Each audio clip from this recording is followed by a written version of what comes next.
Sebo ne banyabo mbalamusizaako nnyo mu linnya lya Mukama waffe Yesu Kristo. Nebaza Katonda abakuumye nange nankuuma era nzikiriza nga muli bulungi. Amannya gange ndi omusumba Joseph Kaya okuva ku Grace and Truth Church Salama Munyonyo. Enkya ya leero tulina ekigambo kye tugenda okugabanako ekikwata ku kusaba. Era ngina kubanga mbasomera olunyiriri okuva mu Luka essula ya 18. Twagala okulaba Mukama waffe kyayogera ku nsonga eno y'okusaba. Kanve ku lunyiriri olusooka olwa Luka essula ya 18. Bayibuli egamba bweti Luka 18 ngina kuva ku lunyiriri olusooka nti nabagerera olugero bwe kibagwanira okusabanga bulijjo obutakoowanga. N'abagamba nti waliwo omulamuzi mu kibuga kimu atatya Katonda era nga tassa muntu kitiibwa. Era waaliwo namwandu mu kibuga ekyo. Najja waali ng'agamba nti namula ne mulabe wange. Olunyiriri olwokuna nti n'atasooka kukkiriza, naye oluvannyuma n'ayogera mu nda ye nti newankubadde nga sitya Katonda era nga sissa muntu kitiibwa, naye olw'okuteganya namwandu ono kwanteganya naamulamula, aleme okuntengeza ng'ajja olutata. Mukama waffe n'agamba nti muwulire omulamuzi oyo atali mutuukirivu ky'agamba. Kale ne Katonda taliramula balonde be abamukaabirira emisana n'ekiro. Olw'omunaana mbagamba nti alibalamula mangu. Kansooke nkomaawo. Basebo ne bannyabo, njagala twogere ku nsonga y'okusaba olunaku olwaleero. Mukama waffe Yesu okusookera ddala wanaakulaga nti Katonda asuubira buli mwana we oba muli mukristaayo buli agobera Mukama waffe Yesu okubeera ng'asaba. That is assumed. Mu Luzungu tugamba it is an assumption. Asuubira nti okubeerwa kukuva eri Katonda. Kino tekitegeeza nti Katonda asuubira nti essaala zaffe zonna zifaanagana oba zonna ziri ku ddaala lyerimu. Katonda akimanyi waliwo abamanyi okusaba, waliwo abatamanyi. Waliwo abasaba essaawa empanvu, waliwo abasaba akatono ebigambo ne bibagwako. Waliyo abamanyi okusengeka essaala, waliyo abatamanyi kusengeka ssaala. Naye bottom line eri nti Katonda asuubira okubaayo lwakiri ekika ky'essaala ekibeera nga kiva mu kamwako. So okusookera ddala essaala eno enjiri ya leero etuzzaamu amaanyi tubeere abantu abamanyi okuyimusa amaloboozi gaffe eri Katonda nga tutegeeza Katonda ebizibu byaffe. Omulembe gwe tulimu gw'abantu okubeera nga batuukirira abantu bannaabwe okufuna okubeerwa. Naye Mukama waffe ono Yesu akulaga nti omukyalo ono yajjanga entakera. Kati olunyiriri luno lukulaga nti Mukama waffe alina essuubi nti buli muntu yenna abaako n'ekiseera kyajja n'anoonya amaaso ga Katonda. Kino nno kibazzeemu amaanyi gwe abadde alina ebizibu nga tomanyi wa gy'ogenda kuddukira, tomanyi ani gw'ogenda biyitiramu, nga tonnadduka wa kojjaawo eka Nabulemu oba nga tonnagenda biyitiramu ssenga oba maama wo. Sooka obitegeezeeko Katonda. Katonda wamutegeezezzaako n'omugamba Mukama ennyumba ennemeredde, landiroodi angoba. Katonda wamutegeezezzaako nti abaana Mukama bandaluseeko, nti oba omwami sikyamutegeera. Katonda atusuubira okuba nga tusaba. Abamu bamanyi okusengeka essaala zaabwe, naye ekyo osobola okukiyiga oluvannyuma. Waliwo abantu abamu ng'asaba ebigambo 5-6 ne bikuggwako. Katonda ategeera omutima gyaffe n'okusinga obaolyawo abantu be tuyita mikwano gyaffe ne bakadde baffe. Oyinza okuba nga gwe tomanyi nnyo okusengeka ssaala nga bw'owulira abalala bazisengeka. Waliyo ekika ky'abantu nga ye bw'aba anaasaba essaala eyiye eyita mu mitendera, ne bw'aba asabira maka ge asooka kusabira taata, n'adda ku maama, n'adda ku baana.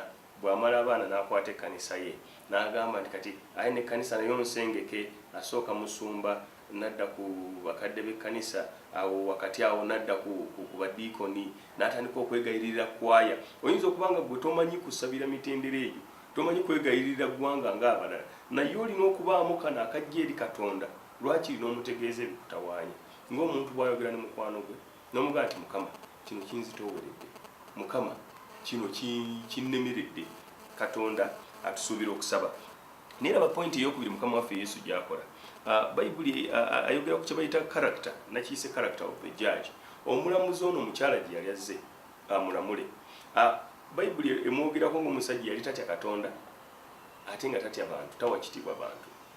Era Yesu wano alaga n'omusajja yali akimanyi, kubanga bw'oba osomye wano wansi awo mu lunyiriri ng'olwokusatu olwokuna, omusajja agamba yadde sitya Katonda era yadde sissaamu bantu kitiibwa, naye nja kulamula omukazi ono aleme okunteganya.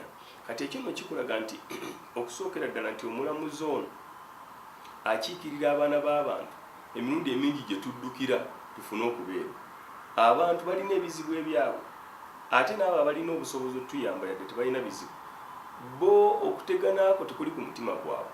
Ono omusajja yali tatya Katonda ate obutatya Katonda bwe bwamuviiramu obutawa bantu kitiibwa, kubanga nze kyendowooza ekimu kye kyazaala kinne waakyo olw'okuba yali tatya Katonda nga talina bw'atandika kuwa bantu kitiibwa abaatondebwa obutonde bwa Katonda ng'aye ne Katonda tamutya eyamutonda. Kati ne kino kituyigiriza okubeera nga tweyigiriza okubeera n'entiisa ya Katonda mu bulamu bwaffe, kubanga entiisa ya Katonda buli lwe ggwawo mu mutima gw'omuntu tuyinza okumaliriza nga tufaanana ng'omulamuzi ono. Bayibuli gweyogeddeko nti yali n'abantu kati takyabawa kitiibwa. Kirungi abaana okubakuza nga balimu omutima ogw'okutya Katonda n'okuba nga bamwagala. Kirungi naffe ffennyini okweteekamu entiisa ya Katonda, kubanga waliwo entiisa ya Katonda bijja okukugira okukola oba oli awo by'owandibadde okola singa temubadde mu mutima gwa kutya Katonda. Kati omusajja ono Bayibuli ega nti yali tasobola kusaasira nnamwandu, talina amuyamba, baawe yafa, oba oli awo n'abaana baali bamufaako, ate omulimu gwe gwali kulamula, naye olaba nti yali talina budde bulamula mukyala. Era kino kikulaga era nti waliyo abantu abalina obuyinza obungi, Katonda abakwasiza obuyinza basobole okuyamba abalala, naye ng'obuyinza ate babukozesezza bubi.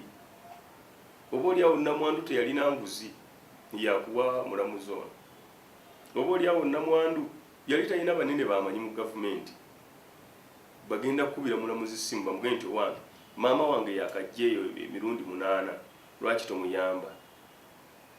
Oba oli awo nnamwandu ono yali teyali muwala muto nti muwala mulungi nti omulamuzi anaamwegomba, kwega omulamuzi nga talina kimuwaliriza kukola ki kuyamba nnamwandu, kubanga amazima gali nti entiisa ya Katonda mu mutima gwe yali teriimu. Kati n'ekyo kituyigirize baganda baffe, Katonda bawadde obuyinza, bawadde obuvunaanyizibwa ku balala, kubanga Bayibuli egenda netutegeeza mu Isaaya omwo, Isaaya 1:17 nti Katonda ye bba wa bannamwandu, Katonda waffe ye kitaawe w'abamulekwa. Kati buli lw'obeera nga nnamwandu ayigganyizibwa ng'ate gwe gw'atadde mu kifo ekimuyamba nga tosobodde muyamba, ekyo nakyo kirina engeri gye kisumula obusungu bwa Katonda kuba n'abalamuzi abaganya okukola kye balina okukola. Bayibuli ekulaga nti omusango guno gwetoolola mu kkooti ne gwetoolola mu kkooti naye ng'omulamuzi tayamba. Ekyo nno kirina kyekyogera ku courts of law okuviira ddala mu nnaku za Yesu ng'ekkooti tezikutula misango, muntu yeetoolola ne yeetoolola paka lwakoowa. So olunyiriri luno lutuyambe ffe abali mu bifo eby'obuvunaanyizibwa okulaba nga tukozesa bulungi obuyinza Katonda bw'atuwadde, tusobole okuba nga tugasa abo Katonda b'atadde mu buvunaanyizibwa bwaffe. Naye njagala ekyo nkiveeko, njagala nkulage pointi endala. Pointi endala, Bayibuli etulaga omukazi ono engeri gye yasabamu. Bayibuli okusookera ddala wano ekulaze nti amaanyi ge gaali mu constance, engeri gye yaddiŋŋananga. Bayibuli ega nti yatengejjanga, yakomangawo buli lunaku ng'akomawo, ekyokubeera nga tebamulamudde tekyamumalaamu maanyi, yaddanga. Kati waliyo abantu abamu nga bagaa nali nsaba naye nga ndaba ebyekirokole tebikola, nze nagezaako kunoonya Katonda naye Katonda tayanukula. Nali mpuliddeko abagaa nti ebintu bya Katonda bigenda mpola, ebya Katonda bigenda mpola, naye ate bibeerera. Katonda kyakoze kibeera tekigenda kuggwaawo leero, kubanga Bayibuli erina weegambira nti ye bwaggulawo oluggi tewaba aluggalawo. naye era bw'amala n'aluggala tewali aluggula naye oluusi alwawo okuluggula ng'agezaako okukuteekateeka bw'olimala okuyingira mu lujja olwo osobole okuba nga osobola okuyimirira aye n'okuba nga Katonda yaweebwa ekitiibwa. So omukyalo ono Bayibuli ekulaga nti yali mukazi eyaddiŋŋananga ate nga addiŋŋana omulamuzi y'omu, kuba kisoboka okuba nga oddiŋŋana ekkooti naye nga bwe kiseera ogenda mu kkooti ya njawulo. Bw'ogendako mu Yenakawa n'etakukolera aye n'odduka mu Yemakindi, Yemakindi bw'etakola n'odduka mu Yemasaka. Bayibuli eraga nti omukazi ono yagendanga ew'omulamuzi y'omu. Kitegeeza nti tulina okuddayo ku nnamulondo y'emu eya Katonda y'omu nga tumwegayirira. Ate wano olunyi lwongerera ne lukulaga nti n'ensonga yasigala y'emu ng'amugamba Mukama namula ne mulabe wange. Omukyalo ono teyakyusanga nsonga. Leero asaba okumulamula namulabe we ate nkyagenda okukomawo ng'ate kati asaba renti. Mukama aba akyalowooza okukola ku nsonga z'okukulamula nti ate kati mpa omusajja nfumbirwe. Kirabika butaba na musajja kyekintawaanya. Kati wano Mukama waffe yali atuyigiriza ennono z'okusaba. Alinga ategeeza nti abantu abamu ekitulemesa okufuna essaala zaffe okuddibwamu tuva mangu ku nsonga. Katonda oluusi tumubuzaabuza nekyoyagala ekituufu nga naawe tokimanyi. Ono omukyala ekyokulabirako yali ayagala kumulamula na mulabe we. Kati kuba akafaananyi ng'ate ekyokumulamula ne mulabe we ate kyakibuuseeko kati atandise kusaba mwami. Tewali nange nkooyo obwongo omuntu anaasula yekka kutuusa ddi. Nange Mukama mpaayo omusajja. Kati Katonda aba akyalowooza ku kyomu omusajja ekyo n'akibuukako. Nange ni bannaye omuntu alituusawo okupangisa. Nange Mukama mpaayo ennyumba nzimbe. Okiraba nti essaala oluusi ekizigaana okuddibwamu lwakubanga tubeera tetuzitaddeeko ssira. Ekiranga ne fokasi yaffe ewunga oba ekyukakyuka. Kati ekirala ennono y'okusaba gye tuyize wano nti bw'obanga osaba ekisooka fokasi erina kuba Katonda. Ekintu bw'oba omanyi nti Katonda yagenda okikola aye todduka mu bakojjaabo, todduka mu basengaabo, todduka mu basamize. Abantu gye bali eyo nga ye ekintu akitwala ewa Katonda, bw'alaba Katonda aluddewo n'agendako ku mmindi. Katonda waffe wa bujja.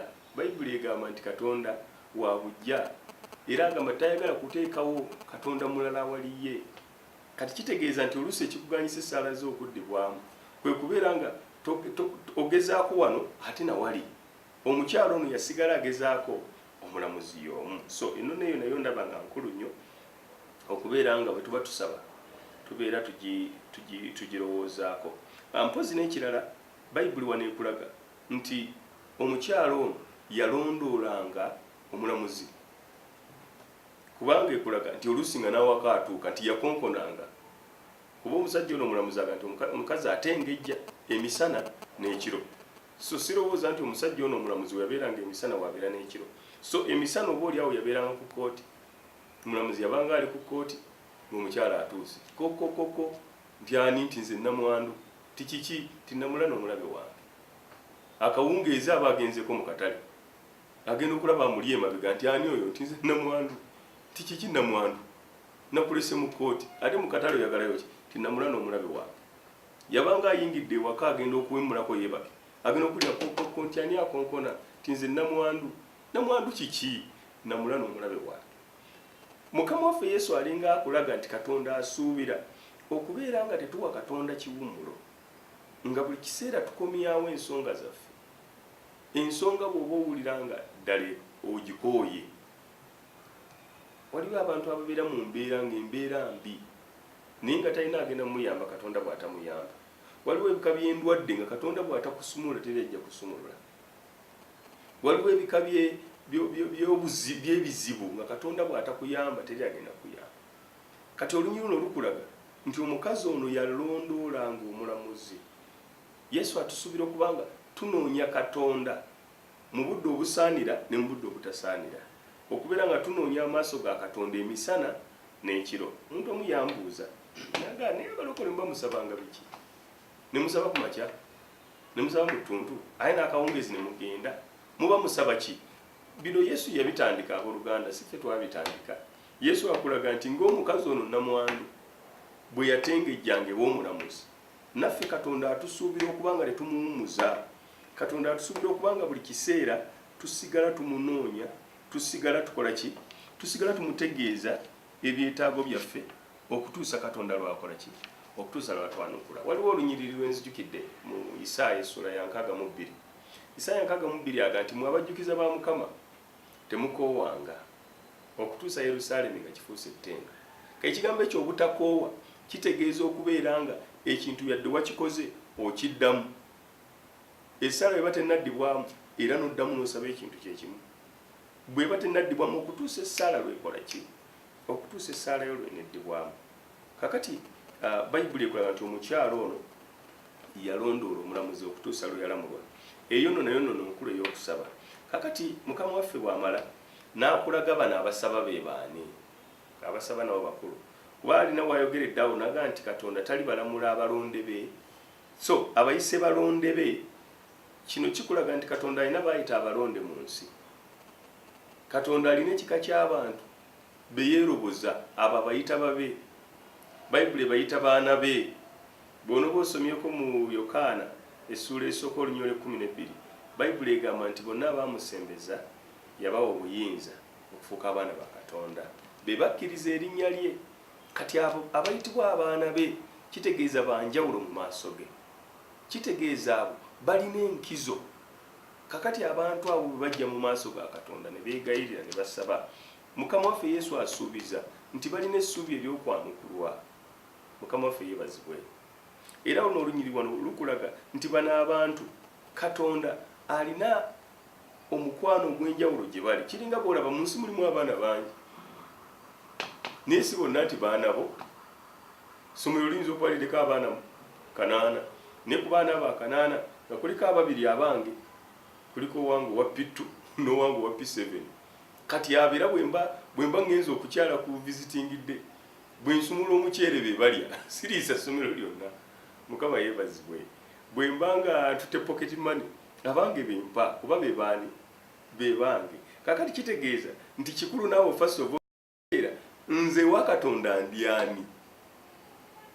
Kuba bw'aba alina bayisa abaana be, alina bayisa abalonde be, waliwo n'abayitibwa abantu be. Abantu bonna babe kuba ye yabatonda. Buli muntu yamutonda. Abantu bonna waliwo abayita abaddu be, abo nabo mbawulira waliwo eddiini beyita baddu ba Katonda. Naye Mukama yeebazibwe ffe eno mu kirokole tuyitibwa abaana ba Katonda. Kati nze ndowooza ekikulu kyandibadde kubanga first of all otegere enkolagana yange ne Katonda eriki. Enkolagana yo bw'ebanga temmuka oba tetegerekeka bulungi, kitegeeza okoze otya okubeera n'enkolagana mu maaso ga Katonda. Kubanga si buli mwana nze antuukirira nga ngenze ku ssomero ku visitingidde nti muwa pocket money. Mpa pocket money abaana abange. Kati ne Katonda Yesu akulaza ekika ky'abantu bagenda okwanukula amangu essaala bayise abalonde be. Be bayitibwa abaana be. Be bayitibwa abalonde be. Mukama yeebazibwe. Kati gwe obuvunaanyizibwa bwo si bwa kuyomba. Si kugaa nti Katonda ansosodde, atasosola mu bantu. Naye kutegeera nfuuka nti omwana we nsobole okuyingira mu bano Bayibuli beeyogerako nti essaala zaabwe azaanukula mangu. Nfuuka nti omu ku babe nsobole okufuuka omu ku abo Katonda balwanira entalo. Mukama waffe yeebazibwe. So ekyo nakyo kikulu nnyo Mukama waffe kyatulaze ekyokubeera nga weegatta ku bano bayise ki, bayita abalonde be era bayita abaana be. Ensonga eyo nayo kangiveeko. Kati kankulage point endala nga mmaliriza, kyekika ky'essaala. Ekika ky'essaala omukazi ono kye yasaba nakyo kinneewuunyisa. Bayibuli egamba nti omukazi ono mbu yamukaabiriranga emisana n'ekiro. Owulira ekika ky'essaala yakola ki? Yamukaabirira nga. Kati kigambo okukaabirira kyanjawulo n'okwogera obwogezi nga nyumya. Oluusi ekiyinza okuba nkiremesa essaala zaffe okwanukulwa kwe kubeera nti essaala tetugiteekako mutima, kwega essaala tetugitaddeeko birowoozo. Singa otunuulya ekika ky'essaala omukazi ono kye yasaba, jjukira ali wa mulamuzi ayagala mulamula nti naye tekuyise na kusaba nti ansaba emisana n'ekiro, ankaabirira. Ekitegeeza omuntu bw'atuukira okukaaba kitegeeza ekintu kino kiviira ddala ku mutima. Katonda asuubira bwe tuba tuzze okusaba ebigambo bye twogera bibeere nga biva ku mutima, bibeere nga biva mu mmeeme zaffe. Oluusi tugenda mu maaso ga Katonda kubanga ne mikwano gyaffe bazze. Oluusi tugenda mu maaso ga Katonda okusaba naye nga ne bitwogera tetusoose birowoozaako. Bw'okimanyi nti waliwo aboogera ne Katonda ne wayitawo eddakiika 2 n'omugamba nti Katonda obadde omugamba ki nga naye tabijjukira, naye asuubira essaala eyo eddibwemu. Ono omukazi Bayibuli egee nti yamukaabiriranga. Kati kiba kikulaga nti kitegeeza nti olina okuba nga ebintu byogenda okwogera mu maaso ga Katonda gwe ng'omusabi ng'ebintu ebyo birowoozaako, ebintu ebyo bifumiitirizaako. Nali ntegeeza abooluganda ku kanisa ewaffe ne mbagamba nti omanyi Katonda tumuyita taata waffe, Yesu tumuyita mukwano gwaffe, naye ekisinga obukulu Yesu kabaka, Katonda kabaka. Era Bayibuli emwogeraho nti alina namulondo gy'atuula, yeetooloddwa abamalayika, yeetooloddwa abakadde 24, oludda eno 12 n'oludda eri 12, namulondo ye mbwe eyakaayakana eriko okumyansa n'okubwatuka n'ebintu ebirala bingi. Kati olaba ne bakabaka bano ab'ensi tomala gayingira mu maaso ge nga ne byogenda okwogera tobirowoozezzaako. Kabeere pulezidenti tomala gagenda mu maaso ga pulezidenti n'oyogera bitakwatagana. Kati ate bw'oba ogenda mu maaso ga Katonda omuyinza w'ebintu byonna, lwaki tolowooza ku byogenda kwogera? Omusajja asinga amagezi amanyi ge bamuyita Sulemaani yayogera ekigambo mu Mubuulizi n'agamba nti bw'ogendanga mu maaso ga Katonda weegenderezanga, era olwangawo okwasama toyasamanga okapiriza, kubanga ye Katonda ali waggulu mu ggulu ate gw'oli muntu buntu otuula wano ku nsi. Oyinza okubbawo ekigambo n'onyiiza kabaka w'eggulu n'ensi, oba osobola okwogera ekigambo n'omusanyusa. Kitegeeza nti kiba kirungi n'ofumiitiriza ku bigambo by'ogenda okukozesa mu ssaala yo, bw'ebanga essaala eneekola amakulu mu maaso go ne mu maaso ga Katonda. Naye ate ekyo nga nkivuddeko, tunuulira obudde obw'okusabiramu. Bayibuli ega nti yasabanga emisana n'ekiro. Abamu tulowooza nti Katonda bwe musaba ku Sande n'enzirayo Sande ejja ne musaba n'atanziramu, ebyekirokole tebikola. Ebyekirokole bikola.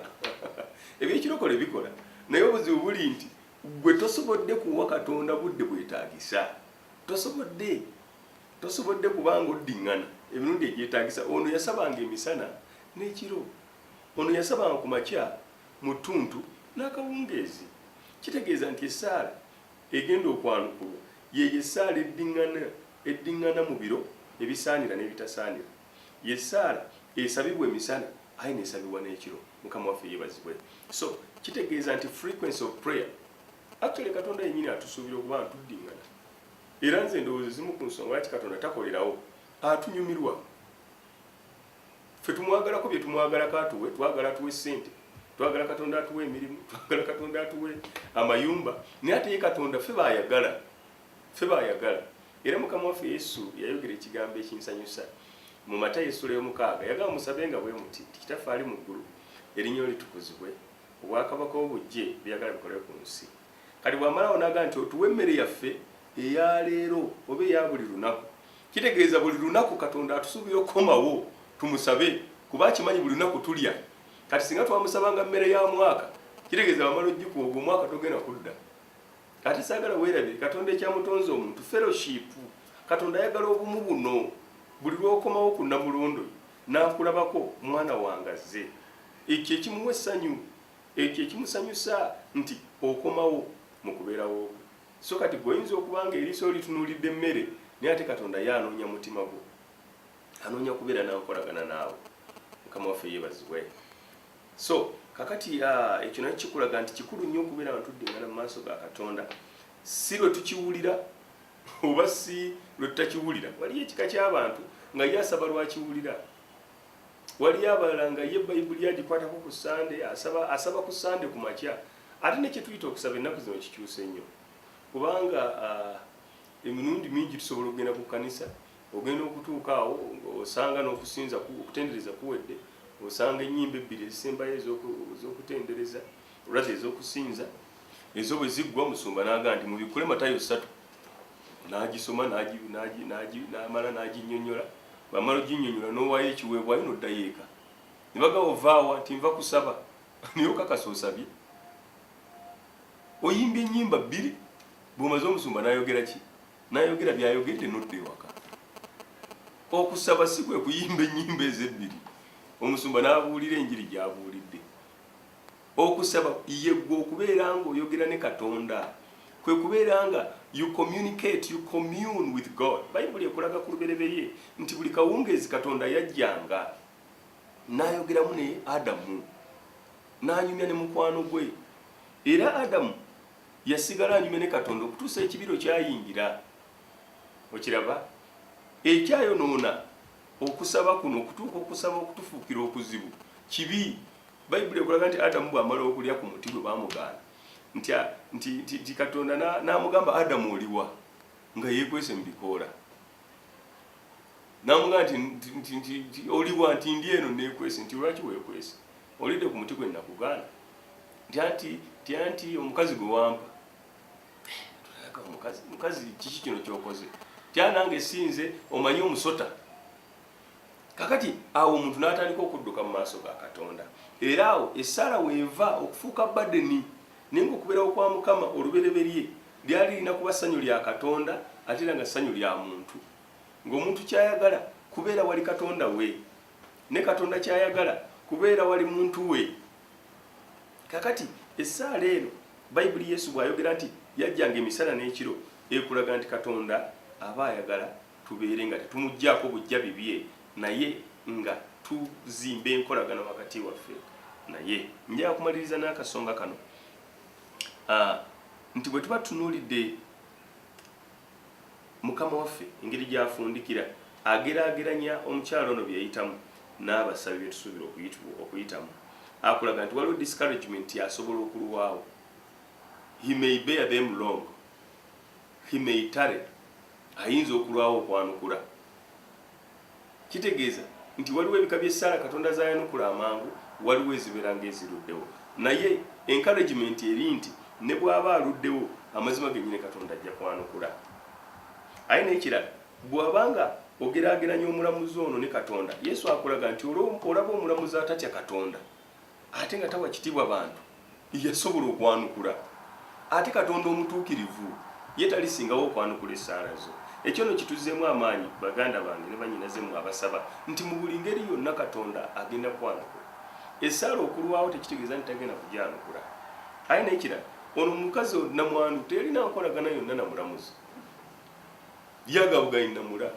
Naye Bayibuli ekulaze nti gwe tosaba busabi nga bbeega ali ku luguudo, naye gw'osabanga ki? Ng'omwana we, gw'ozze ng'omulonde we, gw'ozze ng'omwagalwa we. Ekyo nno kituzzeemu amaanyi okutegeera nti essaala zigenda kwanukula. Waliwo Oluganda yayimba akayimba nti teri ssaala ya muntu Mukama gy'atagenda kuddamu olwaleero. Nange nja kukuzzaamu amaanyi nti Katonda yeetegese okuddamu essaala. Njagala nga nfundikira okubeera nga nsabako naawe gw'abadde ampuliriza ayagala okwongera kubeera nga nkusabirako naaba maze programu. Simu zange zigenda kubeera ku screen okwo, ojja kubanga onkubira. Naye nga okusookera ddala njagala gw'abadde talokokanga ng'obadde oga nti mbutuufu enkolagana eno gy'oyogeddeko egenda ebuziba nti ndi mwana wa Katonda, ndi mulonde wa Mukama,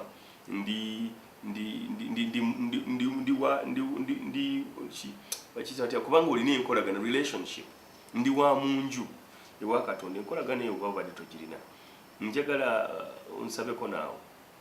Ogenda kubanga oddamu ebigambo bino wamu nange ebigenda okubanga biggulawo omutima gwo, Mukama waffe abeere ng'ayingira mu mutima gwo, abeere ng'akulokola. Bigambo ebyo byengenda okukusabira nange bye nayatula okusobola okufuuka omulokole. Ate ne bannaffe abalala bonna bye bayitamu. Bayibuli egamba nti omuntu akkiriza na mutima gwe okuweebwa obutuukirivu, n'ayatula n'akamwa okulokoka. So njagala oyogera ebigambo bino, gamba Mukama wange Yesu, nkwebaza olw'ebigambo bye mpulidde. Olunaku olwaleero nzikiriza kuggulawo omutima gwange. Yesu yingira mulamu bwange, ondokole, fuula omwana wo, sonyiwa ebibi byange byonna bye neekolera ne bankolera. Saba wandika amannya gange mu kitabo eky'obulamu.